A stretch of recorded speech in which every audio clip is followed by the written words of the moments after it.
Be 16. Be black and have family down in Alabama. They farm and own a huge amount of land down in Huntsville. Uncle owns a big house and a bunch of trailers they put out in the woods for hunting or camping. Down south cousins suggest that we go out there to camp. Know I'm a city kid from Chicago, so they tease the fuck out of me. Collect food, kill a pig and some chickens, and bring necessities to camp out for a few days. We get to the camp and it's obvious something is weird. Air has this weird electric smell, like right before a storm, like ozone. We think nothing of it and unpack and go down to a little creek to swim for a few hours. All of a sudden, some older white guy and a white teenager come out of the bushes. He has a shotgun in the crook of his arm and says, "Hello," and asks us what we're doing this far back in the woods. Tell him about my uncle, who he knows, and say we're camping out. He tells us we need to be real careful out here and stick together. There was a big animal in the woods. His son, who is my age, asks if he can stay and hang out with us. He says okay. I'm going to stop green texting because the story is fairly long and the format is harder to write in. So we end up playing football, dicking around with me. There's this white kid, Tanner, 5 of my cousins, and then 4 of their friends. In total, there were 5 girls and 6 boys. We were all around 15 to 17. We ended up just dicking the day away, so we head back to the camp and pulling out some stuff for a campfire, even though the trailers both had kitchenettes. Tanner says that his family's property sits up against my uncle's. He wants to run home and ask his dad if he can come out camping with us. My cousin, Rooster, says he's going to go with him since it's going to get dark soon. One of the girls also wants to tag along. It's about 7 o'clock and it's starting to get pretty dark. They take flashlights and take the trail towards Tan's property. The rest of us chill. We make s'mores, drink and kiss on the girls. About 30 or 40 minutes later, there's the smell of ozone again. You could smell it over the smell of the fire we had started. This really nasty, coppery smell, like right after you've had a nosebleed and it's stopped. It wasn't exactly like dry blood, but it was that nasty, metallic, back of your throat smell. We immediately think that it's some kind of electrical malfunction, or someone left a hot plate on or some shit. We search the trailers and nothing is on, and we can smell it. All of a sudden we can hear people booking down the path towards us, and Rooster, Tan and the girl all come running into the clearing, out of breath. And they don't even break stride. They all run into the trailer, right by where the fire is. We all get the fuck out of there and into the trailers. They end up calming down. Even Rooster is crying his fucking eyes out at this point. All the while, the fire is guttering lower and lower, so my other cousins say, fuck it, and are about to go outside to get the generator out of a shed between the trailers. Tanner goes, fuck no. Lock the front door, ain't nobody else going outside. He's been crying too, and his eyes are bloodshot and puffy, and his pants are dirty as shit. He goes on to tell us that they went back up to his house. His father said, sure, he could go out camping, but to make sure they were careful on the way back, and that maybe they should take one of the hunting rifles, just in case. Evidently, Tanner had seen something in their yard a few days before. One of their pigs had come up, ripped up and half-eaten. They assumed it was just some big cats or coyotes, even though they don't usually fuck with live animals. He had gone upstairs and packed his stuff, and told his dad they would be okay without the rifle, because coyotes avoid people. So they started walking back towards where we were camping. So Rooster finally stops crying and shaking. The girl already had, but she was just staring out the window with a dumb look on her face. He says they had gotten halfway into the woods towards the camp when they started to hear shit in the forest. It was almost pitch black by this time, so they weren't sure at first what the fuck it was.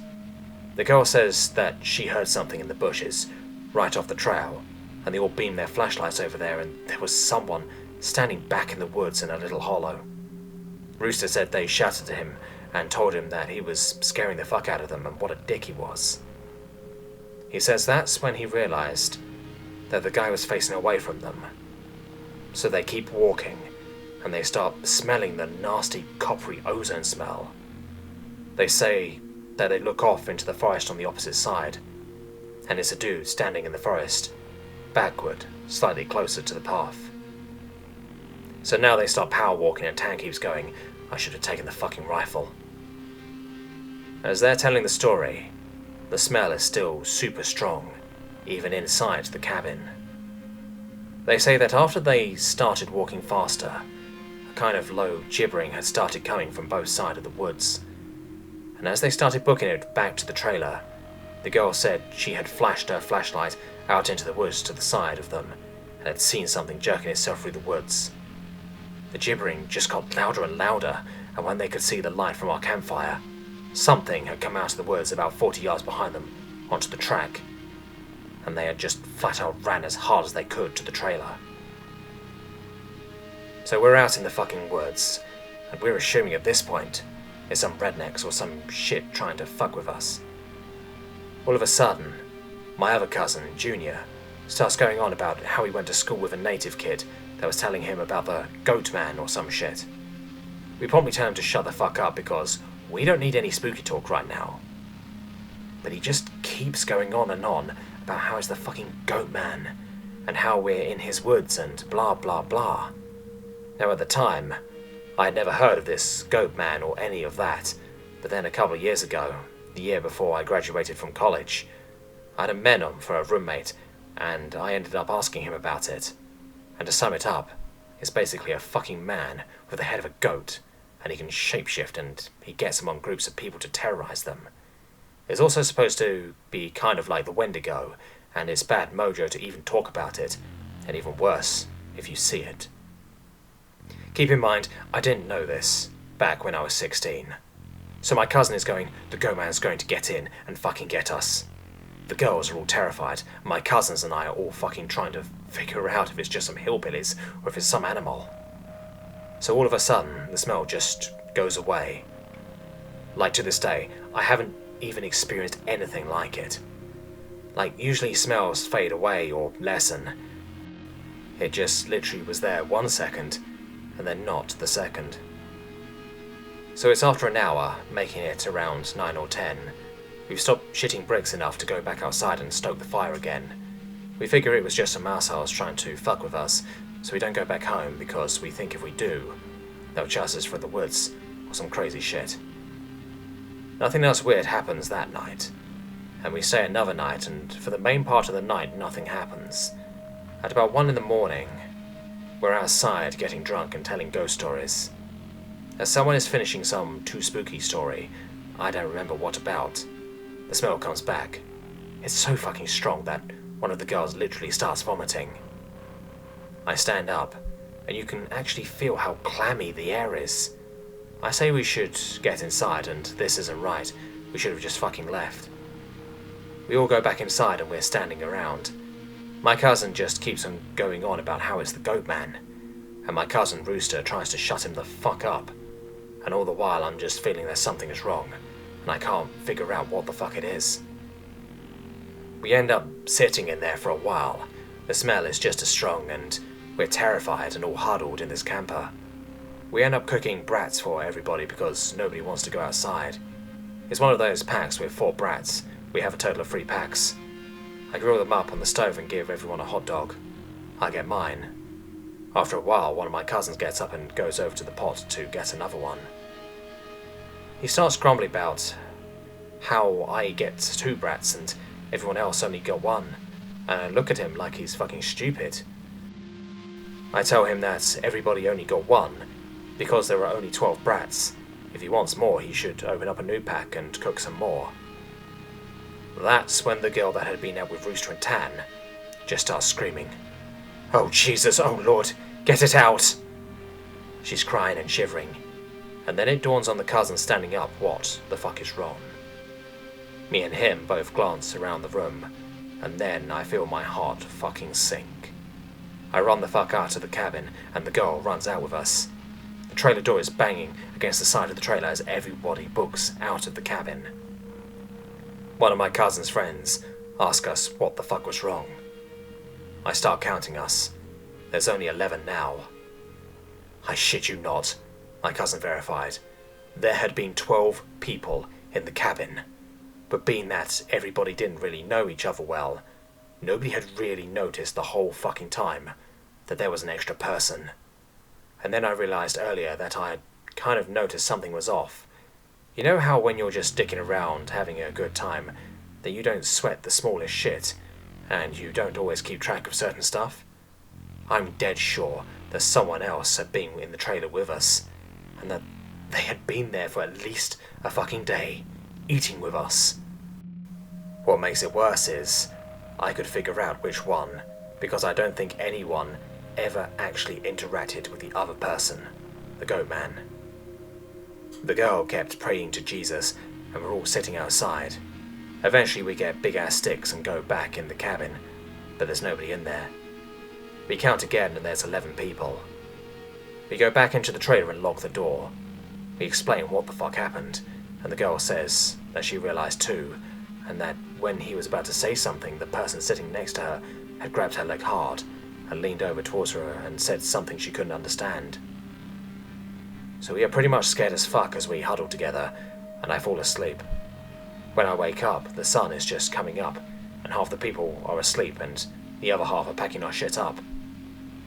We all want to walk back home, but like 4 people want to stay until the sun is all the way up. And some people think that we're just fucking around and still want to stay at the trailers. I just want to get the fuck out of the woods.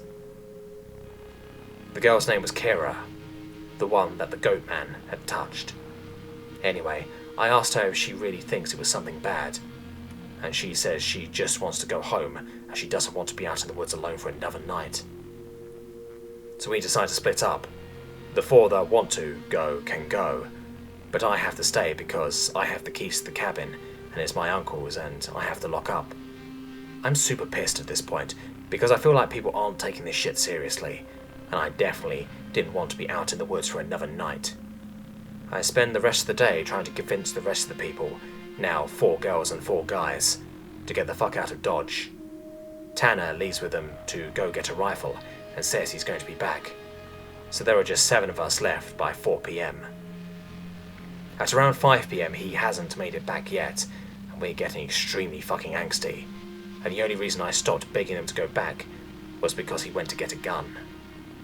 It's about 5:30 PM or so when the one cousin that did stay says that the girl Kira is outside. We all look outside and, sure enough, she's standing by the fire pit with her back to the cabin. I'm thinking to myself, if she was so fucking scared, why the hell would she come back? And then I get this nasty feeling in my gut. Keep in mind the whole time the coppery smell has been gone. Now I realise I can smell just a twinge of it. I say this to the rest of them and everybody, and these are the people that wanted to stay in the fucking woods after we had the goddamn Goatman in our midst, is laughing at me and asking if I set this up to scare them. I'm looking at them like I'm not fucking bullshitting you at all right now. I ask them why the fuck would I play like that. So one of the girls goes outside to get Kira. She gets halfway to her and stops cold. Kira starts heaving. I don't know how the fuck to describe it. Sort of like if someone with their back turned was laughing without actually making any sound. It was this fact that made me realise there was not a fucking sound in the whole woods. It was dead silent. This was like later in September, so it was still fairly hot at the time, but it was super chilly some days too. And you could usually hear big-ass geese honking or some kind of birds or squirrels chit-chatting. So I step out the door and tell her to come back in the fucking trailer right goddamn now. She backs up into the trailer and we lock the fucking door. We pull down all the shades except one and put a guy there in a chair to watch her. She stands there for another 20 minutes or so. The guy turns to say that she's still there, and there's a huge fucking bang on the door. We all jump the fuck up and scramble around the living room of the trailer. The banging is super fucking loud. So now my cousin is holding one of the girls, and the other 2 are kind of giggling with nervous laughter, and me and the other 2 guys are shitting bricks. Then we hear Tan. He's screaming, "Let me the fuck in, stop fucking playing!" So we go over to the door and open it, and he stumbles in with a rifle. There's nobody else outside. Evidently, he had walked up to the campsite. Nothing weird happened in the forest, but he had seen a girl. Mind you, he said it was not Kira standing there. When he had gotten to the edge of the clearing, she had turned toward him with a slack-jawed look and just stared him down, slowly tracking him as he walked around the outside of the clearing towards the camp. He said it wasn't till he was almost halfway to the trailer he had realized that she was getting closer to him. She had started off by the fire, and without him even seeing her move, she had been turning, inching closer. He said he just ran the rest of the way back to the cabin, thinking it would open, and when he got to the door and it was locked, he turned and it was about half the distance to the door. He looks around the room and then gets super pale. He pulls me to the side and whispers in my ear, "You know there are only 7 of us in here, right?" I get that feeling where your stomach drops to your nuts. It had been back inside the trailer while we were sorting out who was going where, and then when we all went outside to talk earlier in the day, it has just slipped right back in. We looked out the window and there is nobody out there. So we recount everyone, and then basically I go over and ask everyone how many people were in here earlier. And everybody says 8. I say, well, how many are in here now? They all do the count and then realize there are only now 7 people in the cabin. So Tan had brought back a couple boxes of ammo and his rifle, and he had told his dad that there was some kind of animal in the forest because he didn't think his dad would believe him if he said it was Goatman. He says that his cousin is supposed to be coming down in a few hours, and that in the morning we can all go back to his place and his cousin will drive us home. Now I'm really fucking terrified, but I at least feel better because we can be American and shoot the fuck out of whatever it is if it comes back. But then my cousin gets into this huge argument with one of the girls because she thinks that I'm trying to be funny and prank them, and that she's getting really scared and that I'm not funny. He keeps telling her I'm not that kind of person. And she says, well, how do we know the girl wasn't just Tanner in a wig? Or is really the Goatman? How do we know that this is the real Tanner, and that Goatman just didn't kill Tanner in the woods and take his gun?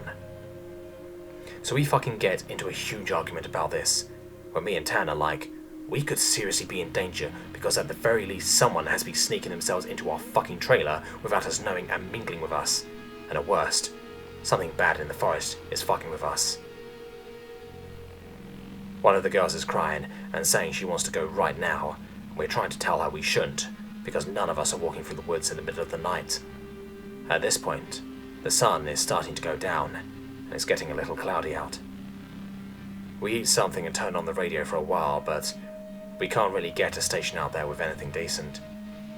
So we turn it off at about the time that Tan's cousin shows up. He was like 19, I think. At this point, the sun is just barely over the horizon, and he has one of those heavy-duty lantern flashlights and another rifle. He walks up to the trailer and we whispered to Tan, asking if he's sure that's his cousin, and he says yes. The guy looks behind him and all around the camp, then walks in. He kind of glances at all of us and looks a little confused. He says, "Where's your other little buddy at? I figured she would meet me up at the cabin. Is she a little slow or something?" He also asked whether we had been cooking blood in the cabin because it smelled like blood and hot pans all the way up the trail. We are all like fucking nope. But we ask him what the fuck he's talking about with the girl he saw. He had come down the same trail Tan had been using, and he had come up on one of you guys' buddies, standing in the middle of the trail looking at him, slack-jawed. He had asked her a bunch of questions, but all she did was just look at him. Then she smiled at him and he said he kept walking. She couldn't seem to keep up with him and kept lagging a bit behind him. He said he asked her if she was hurt or something, and if she needed any help. But she had continued to stare. Eventually he had been walking and turned around a bend in the trail. But when he turned around and went back to see if she was okay, the trail was empty. He'd assumed she had taken some shortcut through the woods to our trailer. We tell him the whole story of what's been going on. I half expected him to say we were full of shit, but he just listened, and then sat down on the couches in the living room. Tanner's cousin gets back to the girl. He says when she had kept trying to lag behind him, it had kind of weirded him the fuck out, so he tried to keep her in front of him, but no matter how slow he walked, she was always lagging a little behind. And that he smelled this nasty smell, and it got stronger as he got to the camp. Eventually it got really strong. She had said something really low that he didn't catch, and when he had turned around, she had been right the fuck up on him, and he stepped back from her. It was at this point he asked her if she was okay, and if she wasn't, him to carry her back the rest of the way, and she just kept staring. He said he reached out for her as if to grab her on the shoulder, but he must have misjudged the distance, because she was off to the side of where he had put his hand, like she had moved while he was looking dead at her. So at this point we know this shit's real, unless Tan is playing the joke, which we can tell he's not because he's almost pissing his pants. So they load up their rifles, we eat some more, and we just kind of sit around until about 11. To this fucking day, every time I think about this, I really pray to God that it's some huge prank that my cousin played on me and just never revealed, so I would shit for the rest of my life. At around 11, the stink of copper turns into an actual nasty, gross blood-like smell, like cooking blood and singed hair. Tan and his cousin, Reese, get the fuck up instantly and grab the rifles. There's like a half knocking, half clawing at the door, and I shit you not, there's his voice. And it sounds like when you see those YouTube cats and dogs whose owners teach them how to talk. It says in this halting, weirdly toned voice, "Let me the fuck in. Stop fucking playing." It made my fucking nuts creep up against my body. One of the girls just starts crying and calling on Jesus. It was so fucking obviously not a person talking. It didn't have the right cadence, and that's some shit I never realized until that moment, but all people have a certain cadence when they talk, no matter what language. All people have a certain kind of rhythm to talking. This shit didn't have any kind of cadence or rhythm. One of those YouTube cats, that's what the fuck it sounded like outside the door. So now I'm in full on terror mode. We keep yelling outside, "Who is it? Stop fucking around, man." And it just keeps insane. "In," or "Let me the fuck in," for about 15 minutes. It sounded like this almost, just not funny. Sorry for being on a tangent, but if you can't imagine how this shit sounded, then you can't imagine how fucked up the whole situation was. So then the smell goes away for a while, and for the next hour or so, you can hear someone basically creeping around in the woods and shit.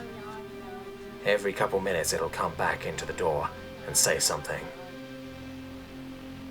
Finally, when the smell fades away, it's around 2 in the morning right now, Reese says, "Man, fuck this," and opens the door and walks outside with his rifle. He fires a shot into the air and says something to the effect of, "In the name of Jesus Christ, go away." He fires 2 more times, and then from the woods, right up against the river, across from the trailer. It sounds like something is slowly gibbering and hooting. Then it starts screaming, and it sounds almost like a woman and a cat in a bag screaming together. Like, I seriously have never heard any shit like that, and you can hear the brush over that way start to shake. Reese fires over into the tree line, and then starts backing into the house. We lock the door, and we can hear this shit keening, screaming. Reese says something had come out of the bushes, super low to the ground, and crawling towards the cabin.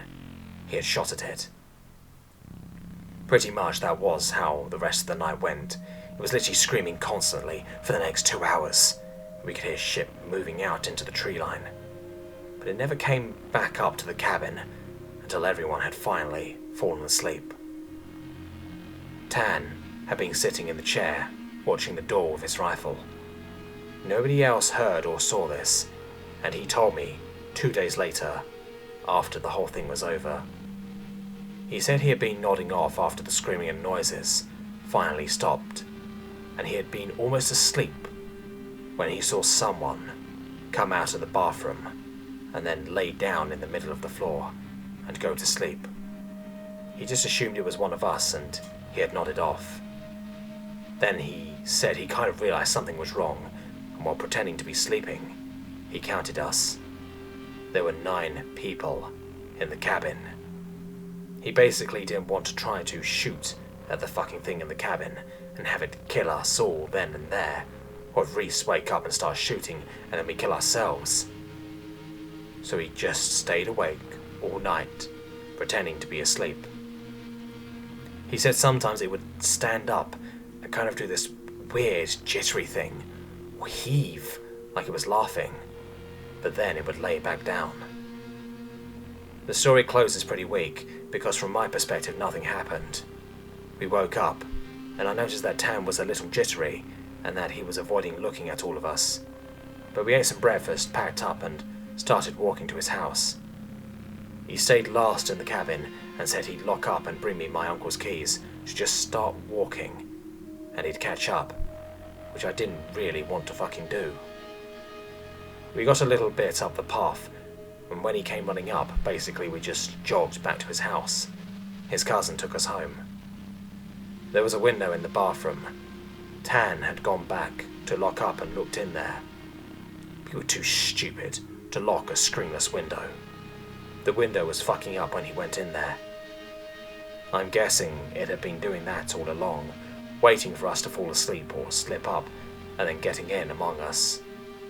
It walked with us all the goddamn way back to his house, and then he said it lagged to the back of the group, and looked him dead in the eyes before walking into the woods.